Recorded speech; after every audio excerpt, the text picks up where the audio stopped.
हमारे चैनल में आपका स्वागत है। बहुत समय पहले एक सुंदर राज्य था जिसका नाम धर्मपुर था। इस राज्य का राजा धर्मराज एक अत्यंत न्यायप्रिय और धर्मपरायण शासक था। राजा अपने राज्य में सुख और समृद्धि लाने के लिए कड़ी मेहनत करता था और उसका एक ही उद्देश्य था, अपने प्रजा के जीवन को शांतिपूर्ण और खुशहाल बनाना। परंतु जितना वह प्रयास करता, उतनी ही बार वह जीवन की अनिश्चितताओं और भाग्य के खेल को देखकर चिंतित हो जाता था। राजा ने अपनी प्रजा के बीच कई बार देखा कि कुछ लोग कड़ी मेहनत और अच्छे कर्म करने के बाद भी दुखी और कष्ट में रहते हैं, जबकि कुछ लोग बिना किसी विशेष प्रयास के सुखी जीवन व्यतीत करते हैं।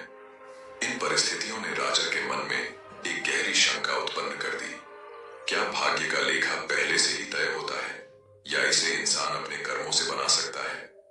राजा धर्मराज का मन इस सवाल में उलझ गया था और वह इसका उत्तर जानने के लिए बेचैन था। राजा ने अपने दरबार के सभी ज्ञानी और विद्वान पंडितों से इस प्रश्न का उत्तर पाने की कोशिश की, परंतु कोई भी संतोषजनक उत्तर नहीं दे सका।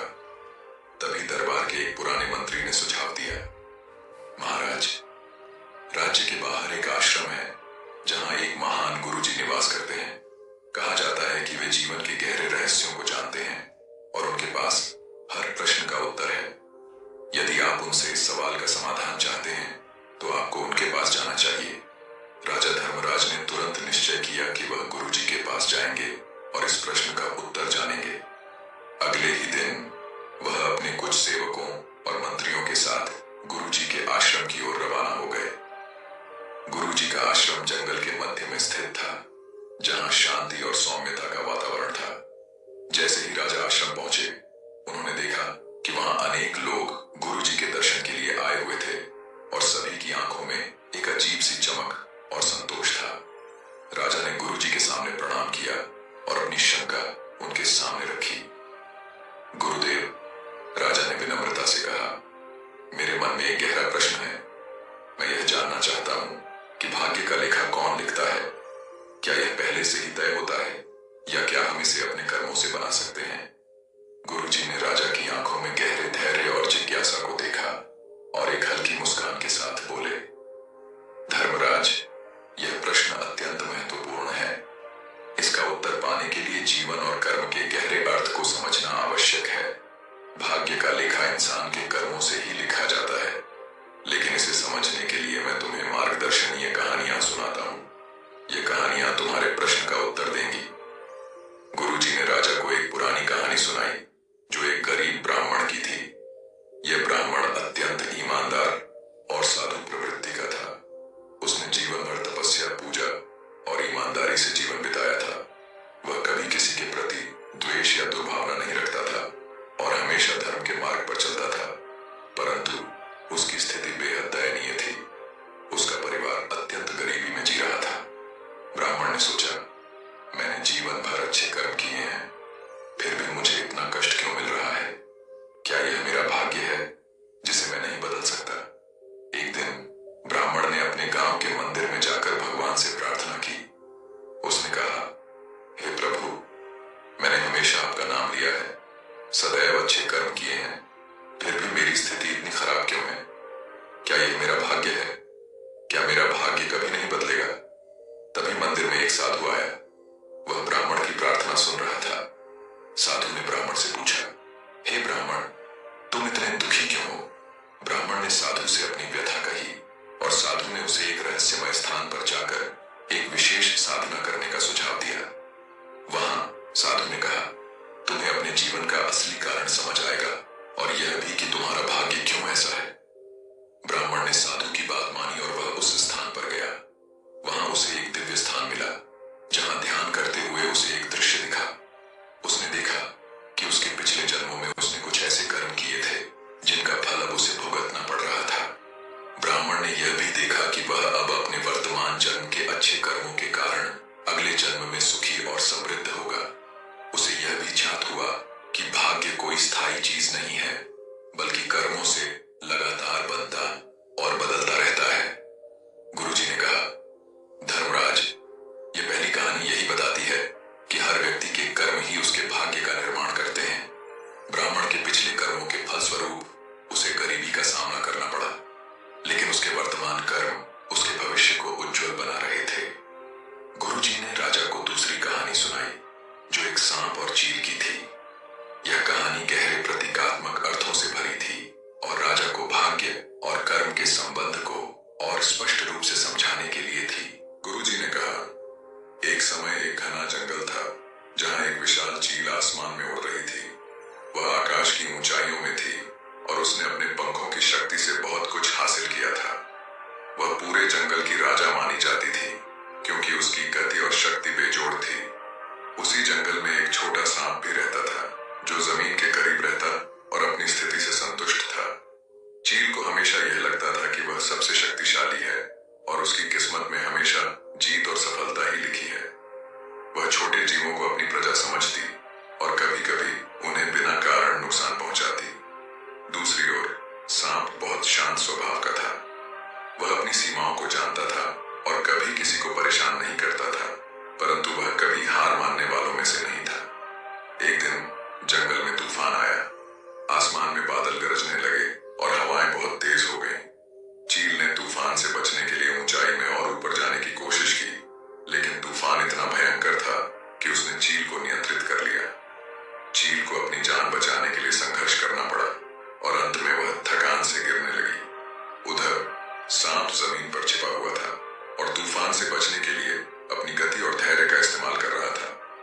उसने अपनी सीमाओं को पहचाना और धरती के करीब रहते हुए अपने जीवन को सुरक्षित रखा। जब तूफान खत्म हुआ, चील ने देखा कि वह बुरी तरह से घायल हो चुकी थी, जबकि सांप शांत और सुरक्षित था।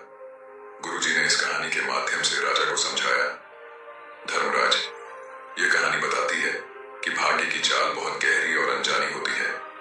कभी कभी जो हमें शक्तिशाली और अजेय लगता है, वह एक पल में बदल सकता है, और जो शांत और स्थिर है, वह अपनी समझ और धैर्य से हर संकट का सामना कर सकता है।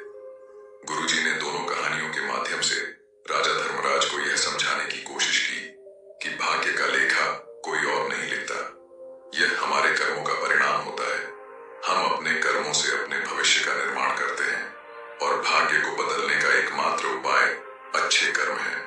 भाग्य और कर्म एक दूसरे से जुड़े होते हैं और जीवन का सही मार्ग वही है जो हमें अपने कर्मों के प्रति जागरूक करता है। राजा धर्मराज ने गुरुजी के चरणों में सिर झुकाया और कहा, गुरुदेव, आपने मेरी आंखें खोल दी। मैं अब समझ गया हूं कि जीवन में कर्म ही सबसे महत्वपूर्ण है और वही हमारा भाग्य लिखते हैं। गुरुजी ने आशीर्वाद देते हुए कहा, धर्मराज, अब तुम अपने राज्य में कर्म का महत्व फैलाओ।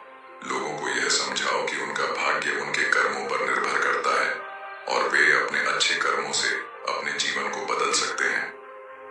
राजा धर्मराज ने गुरुजी के निर्देशों का पालन करते हुए अपने राज्य में कर्म और धर्म का संदेश फैलाया। वह स्वयं भी अधिक से अधिक अच्छे कार्यों में संलग्न हो गए और उन्होंने अपने प्रजा को भी सच्चे कर्मों के मार्ग पर चलने के लिए प्रेरित किया। राजा धर्मराज को गुरुजी के उपदेशों ने भीतर तक प्रभावित किया था। वह वापस अपने महल की ओर लौटे, लेकिन उनके हृदय और मस्तिष्क में अब एक नई दृष्टि, नई समझ और गहरा संतोष था। अब उन्हें यह भली भांति झांत हो गया था कि भाग्य कोई स्थायी और अपरिवर्तनीय शक्ति नहीं है, बल्कि इसे इंसान के कर्म करते हैं। महल लौटते ही राजा ने अपने मंत्रियों और दरबारियों को एक विशेष सभा के लिए बुलाया। उन्होंने अपनी प्रजा के बीच यह संदेश फैलाने का आदेश दिया कि कर्म ही भाग्य का निर्माण करते हैं और हर व्यक्ति को अपने कर्मों का महत्व समझना चाहिए। राजा धर्मराज ने अपने राज्य के लिए कई योजनाएं बनाई, जिनमें उन्होंने यह सुनिश्चित किया कि हर नागरिक को अपने अच्छे कर्म करने का अवसर मिले। वह हमेशा न्याय और धर्म के मार्ग पर चलते थे, लेकिन अब उनके भीतर एक नई गहराई थी जो उनके प्रत्येक निर्णय में स्पष्ट झलकती थी। कुछ महीनों बाद राजा धर्मराज को फिर से गुरुजी से मिलने की इच्छा हुई। उन्हें इस बार और भी गहरे प्रश्न सता रहे थे। उन्होंने सोचा कि अब समय आ गया है कि वह गुरुजी से जीवन और मृत्यु के रहस्यों के बारे में जाने। राजा एक बार फिर गुरुजी के आश्रम पहुंचे। आश्रम में पहुंचते ही उन्होंने देखा कि वहां अब और भी अधिक लोग आ चुके थे। गुरुजी का आशीर्वाद और ज्ञान दूर दूर तक फैल चुका था। गुरुजी ने राजा को आते देखा और मुस्कुराते हुए उनका स्वागत किया। धर्मराज, के सिद्धांत को समझने लगे हो, लेकिन मैं जानता हूं कि अभी भी कुछ प्रश्न तुम्हारे मन में हैं। क्या तुम उनसे मुक्त होना चाहते हो? राजा ने सिर झुकाते हुए कहा, गुरुदेव, आपके आशीर्वाद से मैं कर्म के महत्व को समझ गया हूं, परंतु अब मेरे मन में जीवन और मृत्यु के रहस्य को जानने की जिज्ञासा है।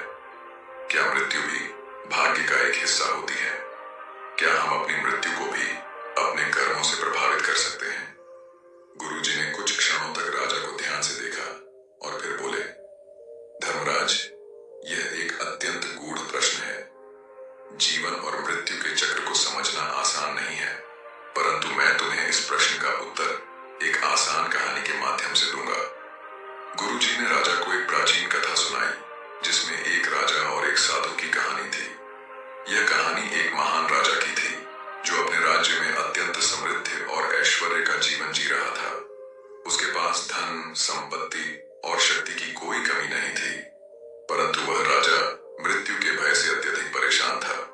उसे यह चिंता सताती रहती थी कि एक दिन वह सब कुछ खो देगा और उसे मृत्यु का सामना करना पड़ेगा।